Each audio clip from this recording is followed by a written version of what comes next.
I was able to get $8,820 in value from my credit card strategy during 2024, which includes some of the different point redemptions that I was able to make, some of the different travel credits and non travel credits that I was able to utilize. And so in this video, I'm going to walk through every major point redemption that I made during 2024, every major travel credit or non travel credit that I was able to utilize, so that we can see together how much value I was able to get and the different components of my strategy that allowed me to get that much value. So, the first major travel redemption that I was able to make is going to be my major redemption during 2024, which was going to be my trip to Panama and Colombia that I took with my wife, Lucia. So, the first major component of that travel redemption is going to be the business class flights that we booked over to Panama City. So, on the bottom right, you can see the different options that I had to actually complete this booking in terms of the points that I needed to actually be able to complete the booking or the taxes and fees that were tacked on as well. For the sake of this booking, I didn't want to have to pay anything out of pocket at all. So I actually went with the far right option where I used all points to actually complete the booking. So as you can see, this flight is on Thursday, January 18th.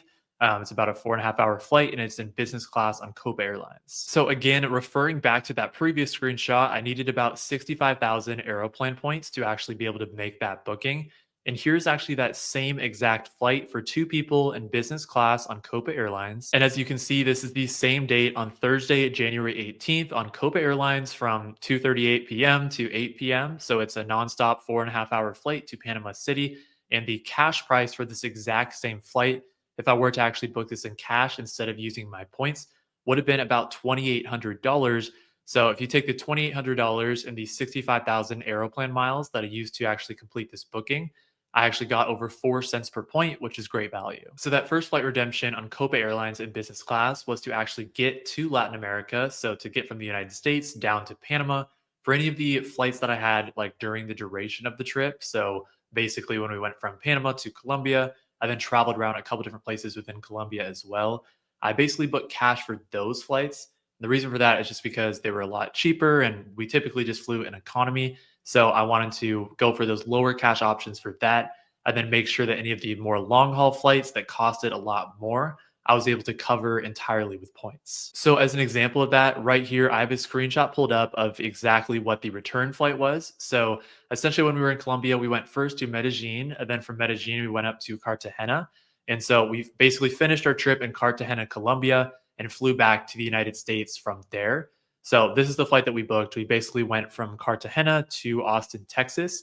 Austin was basically our positioning city that we were flying out of and flying back to before we made our way back to Seattle. But as you can see, that total flight would have costed about $620 if I would have booked it completely in cash. So essentially, what I did is I used my Sapphire Preferred since I get 25% higher redemption value through the Chase Travel Portal. And so that $619 that you see here, it costed me 49,552 points to actually make that booking because again, I got 1.25 cents per point for that flight. So at this point, if we're just talking about those two flights, so from the United States to get to Latin America, and then from Latin America back to the United States, right now our running tally in terms of total value that I've gotten from redemptions is sitting at $3,413. But my goal for this trip was to be able to use as many points as I possibly could and pay as little cash as I possibly could as well. So it didn't just end there in terms of just covering the flights with points, but I also covered a lot of the hotel stays as well. So for that first hotel stay, again, we utilized Austin, Texas as our positioning city, which basically meant that there was a good redemption option from Austin to Panama City. So we wanted to fly direct from Austin to Panama City. So we flew from Seattle to Austin and then stayed the night in Austin for one night before making our way on that trip. And I have a screenshot pulled up right here where you can see the exact redemption that I made for that one night at the Hyatt Regency in Austin before we continued on our trip. So on the right side here, you can see that the total cost would have been at $331 to stay there. That does include $50 in taxes as well. And then again, I use my Chase Sapphire Preferred, so I get 1.25 cents per point for any bookings through the Chase Travel Portal. So that meant that I needed to use 22,525 points. And part of that is because I also billed about $50 to my Sapphire Preferred as well. And I will get into that a little bit more later because the reason I did that is because of a specific credit that I needed to activate. Once we finally arrived in Panama, the very first night that we were in Panama, we stayed at the Waldorf Astoria in Panama City. It actually cost us 40,000 Hilton Honors points to make this booking for one night. but the cash rate was $463 per night. So we actually got over 1.1 cents per point for Hilton Honors points, which is a really good value. After the one night at the Waldorf Astoria, we spent 3 nights at the Hilton Panama, which actually had the same cost as the Waldorf Astoria, so 40,000 Hilton Honors points per night. Since we stayed there for 3 nights, it was 120,000 points. But we actually did get an upgrade, so I'm going to play you this video of the upgraded room that we got. The cash rate for that room for the total of 3 nights was about $950. But as you can see, we had a great upgrade in order to have a great view of the water and all the different major buildings around. So it was a great stay there as well. After our time in Panama, we flew over to Medellin, Colombia. And while we were in Medellin, we stayed at the Marriott Medellin. So essentially, what I did is I actually utilized 3 free night awards that I got from the Marriott Bonvoy business. So with that card, essentially, I get 3 free night awards, each valued up to 50,000 Marriott points, which essentially means I can use that free night award for any Marriott property that has a value underneath that. You can also use the top off feature as well if that's valuable to you. But I didn't need to do it for this day. I believe it was like 45,000 Marriott points per night. But I'll play you the video as well. This was the view that we had from our hotel at the Marriott Medellin, which was really awesome. I loved the different mountains in the background and some of the different buildings and stuff as well. Honestly, Medellin is one of the most beautiful places that I've ever been. And in terms of the value, the total cost of those 3 free night awards would have been over $1,200 if we would have paid in cash.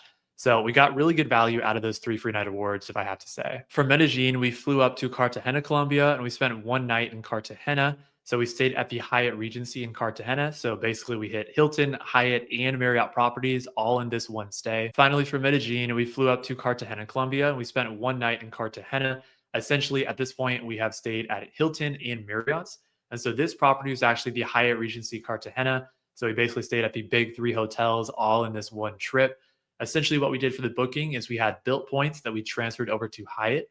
So we utilized 10,000 Hyatt points and I believe $168 in cash, which had a usual cash rate of about $335. So to get my total value from this redemption, I basically took out the cash that we paid from the total cash value and just took the remainder in terms of the value for my total value for the year. So at this point, if we add up all the value that I got from those 2 major flight redemptions and all the hotel redemptions as well, the running tally in terms of how much value I've gotten from my credit card strategy in 2024 is $6,492. This was the most major travel redemption that I made during 2024. So the bulk of the value that I got from my credit card strategy is going to come from here, but it doesn't just stop there because there's a couple other redemptions we need to talk about that I got value from as well. So to start with, in June, myself and Lucia flew with my family over to Kauai. So basically, for the flight redemption, I utilized my Alaska Airlines Companion Pass. If you don't know what that is, I pulled it up on the screen right here. But essentially, what that means is that if you have the Alaska Airlines credit card, you get this Companion Pass, which basically means that the second person's flight. So in my case, I booked flights for myself and Lucia. So her being the second person, regardless of how much that flight costs in terms of the cash price, it's always going to be about $120 when you include taxes and fees. So in this case, since flights from Seattle over to Kauai typically cost about $560 per person in terms of the cash price, if you take the value from that companion pass, again, we just paid $120 for Lucia's flight instead of $560. So if you subtract those two together, that means that I got about $440 from that Alaska Companion Pass. So if we now add in the value from the Alaska Companion Pass to that major travel redemption that I made previously, we're now at about $6,930 in total value from my credit card strategy in 2024. Next up, during a long weekend this fall, myself and Lucia flew over to Washington, D.C. We spent 3 nights at the Conrad, Washington, D.C. that you can see from these pictures up on the screen right now. And it cost us about 240,000 Hilton Honors points for the 3 night stay. The cash value was a little bit over $1,000. So the value wasn't necessarily great in terms of the cent per point redemption, but we had a great time at the Conrad and had a great time exploring DC as well. So if we now add up the value from the Conrad DC redemption to our running tally, we're now sitting at $7,980 in total value. Those are actually going to be all of the travel redemptions that I made in 2024. I have some more coming up in 2025 that I'll talk about a little bit later in this video, but I was able to get close to $8,000 in value just from the travel redemptions alone. But then I was also able to utilize specific travel credits and also non-travel credits as part of my strategy this year as well. So I'm going to get into all of those right now. So in terms of the first travel credit that I utilized in 2024, we're going to go back to this redemption that you might have been familiar with because I talked about it a little bit earlier. But that was when I used Austin as my positioning city for my flight over to Panama. And so we stayed at the Hyatt Regency Austin for one night. So essentially, if you take a look at this, essentially what I did is I utilized 22,500 points for the booking, but then I also purposely billed at $50, $49.99 over to my Sapphire Preferred as well. And the reason for that is because I get a $50 hotel credit every year when I book a hotel stay through the Chase travel portal with the Sapphire Preferred. So essentially, that $50 triggered that credit, and I was able to get that $50 in value from it. The next travel credit that I utilize this year is going to be the $300 annual travel credit that I get on my Capital One Venture Rex. So, as you can see right here, you basically get this $300 annual travel credit for any bookings that you make through the Capital One travel portal, which is one of the easiest and best easy to use credits out there on the market. Obviously, you do have to actually utilize the Capital One travel portal for the booking, but it's pretty easy to use as long as you travel at least once or twice per year. So essentially, what I did is I utilized this travel credit for a flight that I took over from Seattle to San Francisco to visit a friend from college. And I basically just booked round trip flights through the Capital One travel portal and got the credit through that. All right, now the other travel credit that I utilized this year is on my Hilton Surpass card. So I'm going to highlight this second little picture right here if I can. Maybe I can't, but basically, it's this one. If you can see it, the $200 Hilton statement credit. Essentially, you get $50 in statement credits each quarter for any purchases that you make directly with a Hilton property or in the Hilton portfolio. So essentially, what I did is most of the year I utilized the credits by just purchasing Hilton gift cards. I've been getting the credits through that way. But I believe I did have two separate occasions where I stayed at a Hilton property and I still needed to use the credit. So I basically just paid for a meal with my Surpass card to trigger the credit that way. So now, if you count up those travel credits that I utilized in 2024 and count that to the running tally and the mix of value that I've gotten so far, as you can see, the total value so far in 2024 is sitting at $8,530. Outside of the travel credits, there's a couple non-travel credits that still technically count towards the amount of value I got from my credit card strategy. So I'm going to add those to the mix as well, and they're mainly going to be on the Amex Gold card. Okay, so I have the Amex Gold card page pulled up right here. These are the main non-travel credits that I got value from this year. So we'll scroll down a little bit to find the credits. The first credit right here is the $120 Uber Cash. So essentially what this is I get $10 in Uber Cash per month. I actually am someone who gets organic value from that because I was already ordering from food delivery services a couple times a month previously. Before I had the Amex Gold card, I would just utilize the Dash Pass that I got on my Sapphire Preferred. But since I get credits elsewhere, I'm just open my horizons in terms of not just going through DoorDash, but also being open to Uber Eats and, as I'll talk about in a sec, Grubhub as well. But I got $120 in value from the Uber credit because I basically use the Uber Cash every single month. If we scroll down a little bit, we have the $84 Dunkin' credit. For the sake of this video, I'm going to give myself $0 in value from the Dunkin' credit. The reason for that is because I live in the Seattle area where there's no Dunkin' locations near me. And I could technically go the gift card route where I buy Dunkin' gift cards and get the credit that way. But I just don't think it would really be worth it because I don't want to have to be forced to then go to Dunkin' Donuts every single time that I travel outside of Seattle to use the gift cards. So $0 in value there. The Resi credit, I do think is really easy to utilize because essentially you just have to use two $50 semi-annual credits per year. There's some Resi options in terms of restaurants in the Seattle area that I can utilize. And then I also have been able to utilize the Resi credit when I've traveled to DC, for example.